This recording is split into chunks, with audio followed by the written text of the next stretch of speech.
and welcome back to my channel. My name is Nyambura and this is 100 on Books. Today I'm going to be catching you up on all the reading I have done since the last weekly roundup I did. Since then I've done a video or two, one with Dawn, one where I talked about a book haul, but I kept talking about my reading slump, and I was like, whoop, you know, at this rate I'm never going to get back to doing weekly roundups, and I actually said that half jokingly in one of the videos. So I'm happy to share that I tapped up my notes today. I know I've been saying this in previous videos, but yeah, like this whole business of making stuff up, not really making stuff up, but like misreading things because I wrote notes that I can no longer read. Your own handwriting is now a thing of the past. And here we go. So the first book, unlike previous videos, I'm not going to be talking about books in the order in which they were published. I'm just going to talk about them in the order in which I finished them, because this is a catch-up. Like, that's the whole point, like to just share my recent reads. The first one of them is 7 Days in the Art World by Sarah Thornton, read by Tavia Gilbert. I already discussed this in my video with Dawn, which I'll be linking below and maybe in the cards, so I won't be talking about that in this video. The next was Go With The Flow by Karen Schneemann and Lily Williams. I discovered this via the NPR book recommendations list, which you remember used to be called NPR Concierge, and it's a really cute story about this girl whose period starts at school, and she doesn't have like support from the institution, in the sense that she's in the bathroom, she doesn't have like access to pads, sanitary towels in the bathroom, because the dispenser doesn't have them anymore. And one of the kids in her class basically makes it her crusade, her mission, to make sure that the school supplies these to kids who need them.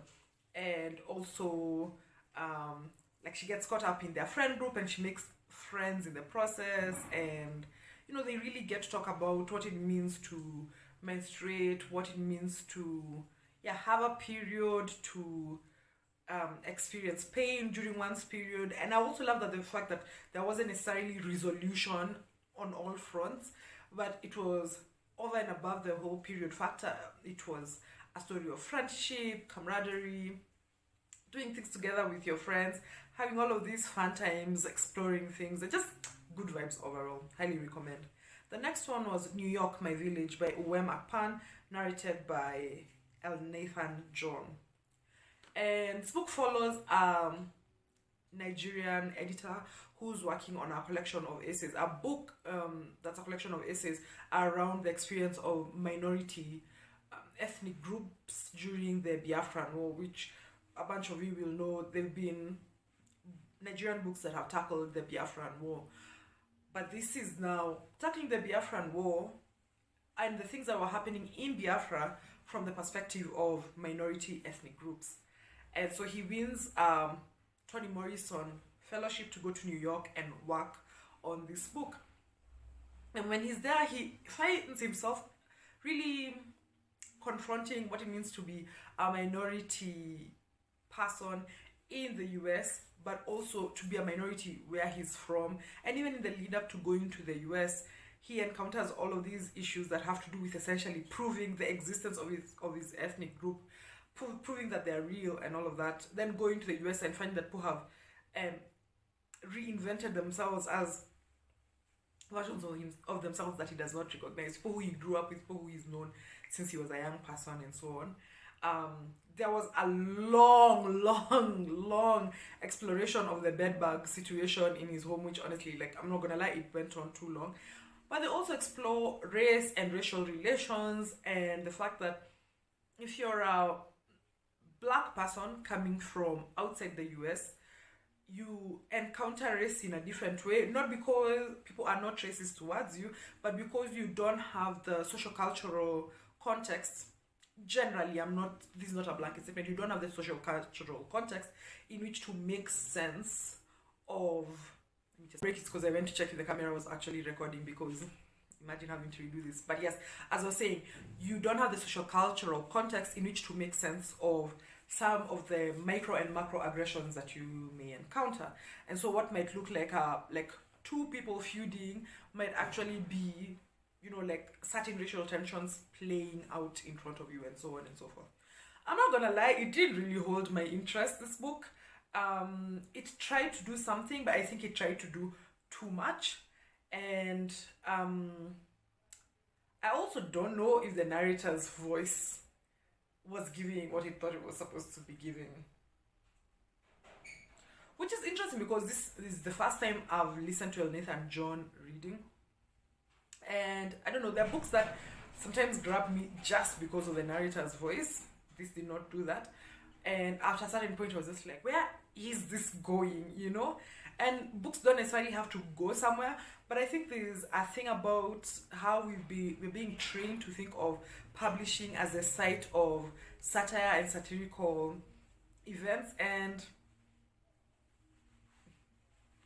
I did laugh, so moving on. The next book I finished was Year of the Rabbit by Tian Veasna, translated by Helge Dascher. This is translated from French. This is another of the graphic novels I picked up because comic books forever. I picked up because of the NPR list, and it's the author tracing the life of his family during the time when Cambodia was in a state of great upheaval, with Pol Pot, the Khmer Rouge, and all of that stuff. And so he traces these small moments that make a difference in the life of his family, essentially being spared death, being spared certain indignities, torture, imprisonment, and so on, because of small moments, And he follows that from, essentially the rise of Phnom Penh to, I hope I'm saying that right, to their time in a refugee camp in Vietnam, I'm going to say, and then onwards to when they become refugees and are settled in France. That's basically how the book ends. And I've been thinking about, this world we live in, the fact that there are so many conflicts, that there are refugee crises at basically any moment in time, and what it means. Oh my gosh, I'm not wearing earrings, it just hit me. Their ears. And what it means to really see the humanity and or inhumanity of people during moments of crisis and moments of conflict. And just think about it in terms of other such conflicts across the world, and what it means to be classed, for instance, and how it shows up in some of these conflicts.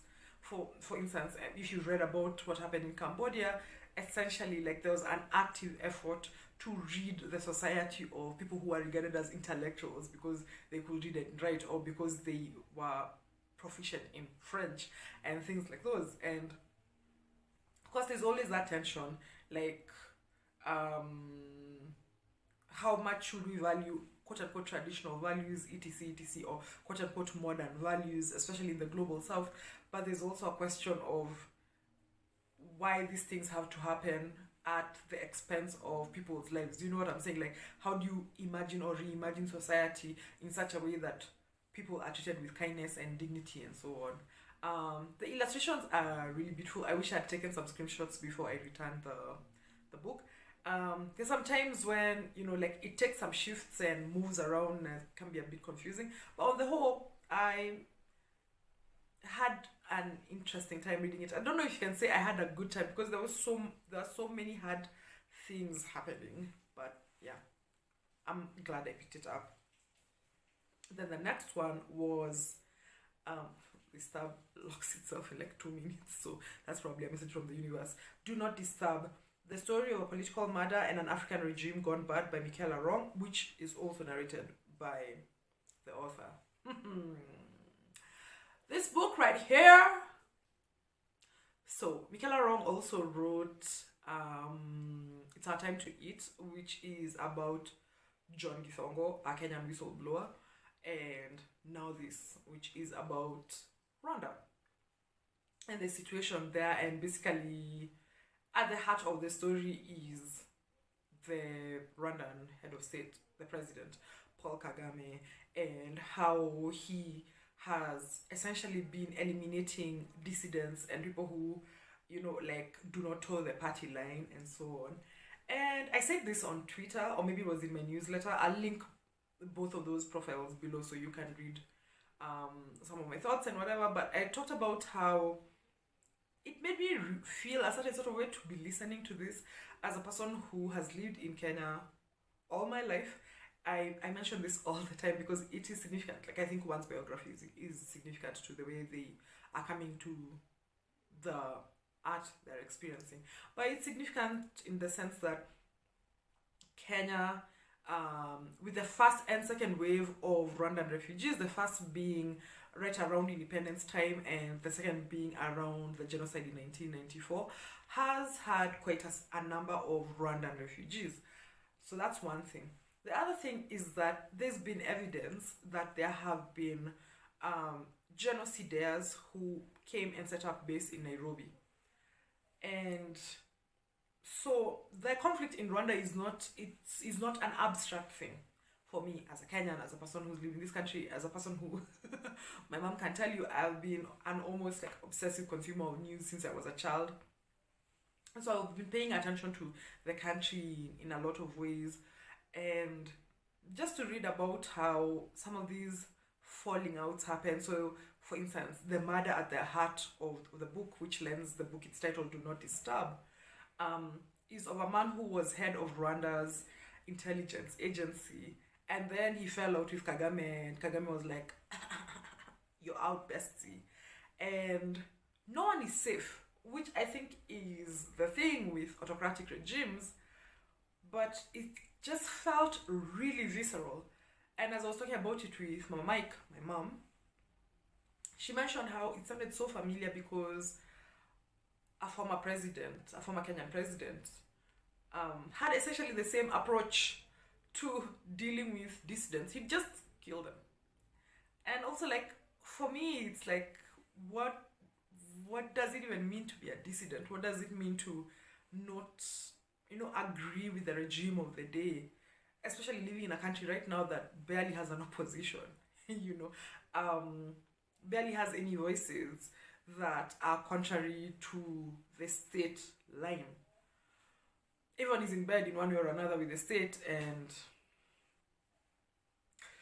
starting to depress myself. But going back to Do Not Disturb. Yeah, so Michela Wrong traces all of these different stories, like from the history of the presence of people who were from Rwanda in what is now Uganda, to 1994, and the way the RPF, the Rwandan Patriotic Front, which is what Kagame was helming as the genocide came to an end and the country rebuilt itself and so on, took over the country, and some of the rumors that swirl around the group to this day and so on.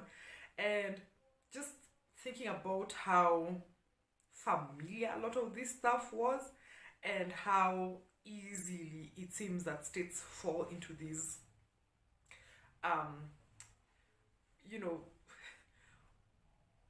just pretty undemocratic states was something else. It's as I said, it was very visceral because it's so close to home. But anyway, next book. The next one was Solutions and Other Problems by Allie Brosh, which is memoir of sorts. She goes back and forth over time, and I think this is another one from the NPR list, I'm gonna say. And she goes, which I'm just going to link downstairs because evidently I'm going to keep referencing it. And she goes back and forth and explores, for instance, a cancer scare she had. Oh no, I think I first heard of it on the Poptimists channel. David might have mentioned it there. Either way, I'll see if I can find the links and put them downstairs. And yeah, she talks about her cancer scare, losing her sister to suicide, loneliness, managing the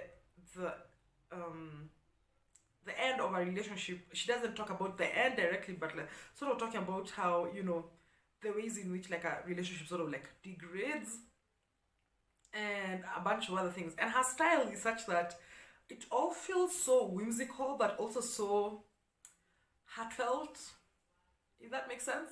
It's like you look like a frog, but you're writing about things that are so personal. And you know, I also like, there's just something about someone who's so weird. For instance, like there's an entire section on a dog, and it's almost a bit like you and the dog are both weird, and in the nicest possible way. So it was just really charming. There's some sad bits or some bits that just, you know, they really caught me in my feels. But on the whole, you know, I really want to read her first book, her earlier book, Hyperbole and a Half, just off of this one.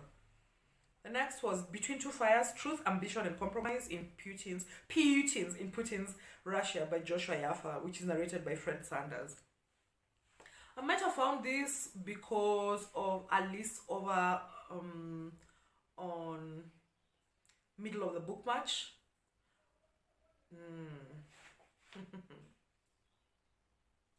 I don't know if it's Kim that posted it, but yeah, and or from Rainier Books. I'm not sure, but I think someone posted it in a video, talked about it in a video where they talked about like books about Russia and its relationships with neighboring countries, including Ukraine. And so I linked to it, and the book is written as a collection of profiles, essentially, of people who, in one way or another, have had to interact with the Russian state, and not just the Russian state, but like Putin's state, so to speak, like Putin as the representation of the state, Putin as the person who directs the state and who can make or break your life depending on what he feels like, so to speak. And yeah, I mean, you can clearly tell that the author is a New Yorker writer, because they all read like New Yorker profile pieces, so to speak, like New Yorker pieces. And they also read in such a way that each of the chapters can be read uniquely, but also they have this cohesive thread running across them. And again, like I actually said this on Twitter, like to read this and Do Not Disturb so close to each other was quite a choice on my part, because first of all, what was the reason?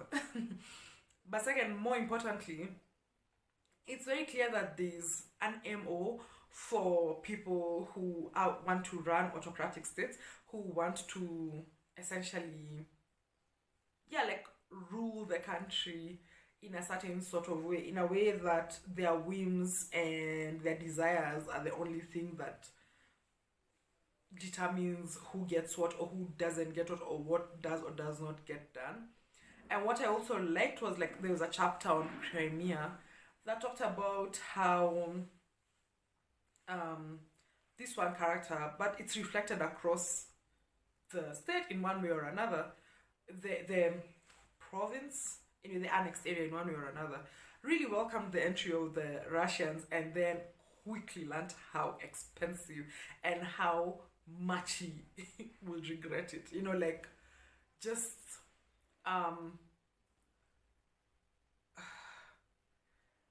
obstacle after obstacle was thrown up his way. But the other thing for me was that this book and Do Not Disturb were in conversation with each other in terms of history and memory making, but also the management of history and memory that the state engages in, which I think all states engage in. That's why we're taught certain things in history and not some other things.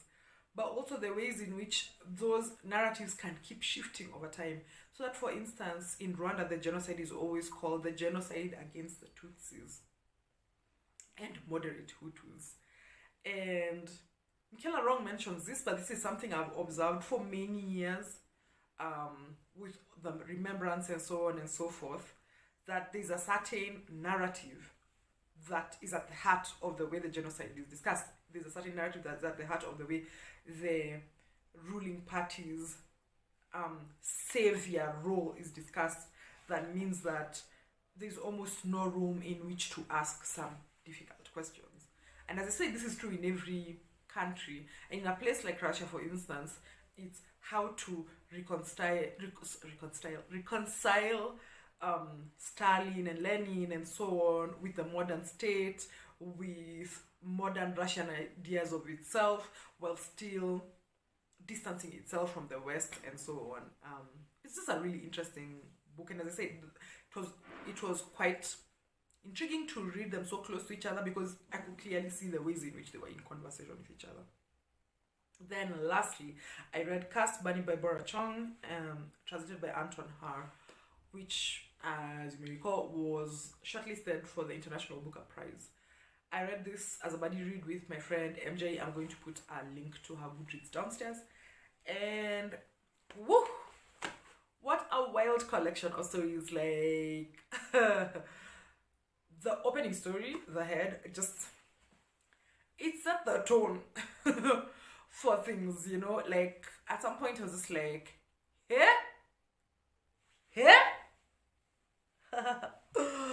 we live like this now, I guess. Yeah, it was, as I said, like an interesting collection of stories, really wild, really out there. Like, there were many times that I thought to myself, whoa, whoa, whoa, whoa, whoa, whoa, whoa, whoa. Oh wait, I remember I'm not wearing earrings. I'm going running after this. Yes. Yeah, and so did I enjoy them? Yes. Were they wild as all get out? Yes. We had a call on Sunday where we were discussing the stories and just some of the ideas that inherent, like which run through the stories, right? That they are very of their place, and sometimes they're just so out there that you can't even place them, but so good overall. There's something, I say this all the time, I tell my friends this all the time, but there's just something about like speculative fiction that comes from non-Anglo countries that just, it hits. And yeah, I enjoyed this massively. So yeah. Then what else? Yeah, that's it. Actually, that's the last of the books. Thank you so much for watching. Thank you for your patience in waiting for me to talk about my most recent reads. I really hope I have the spoons to read more than one book a week going forward, so I have something to talk about. But either way, I have some content which thinking of, stuff is percolating, so hopefully I won't go ages without talking about books here. And either way, between book hauls and the art series and so on and so forth, I don't think we'll lack something to discuss. So thank you so much for watching. Please like, subscribe, share, comment, and all the good things, and I'll be seeing you soon. Bye.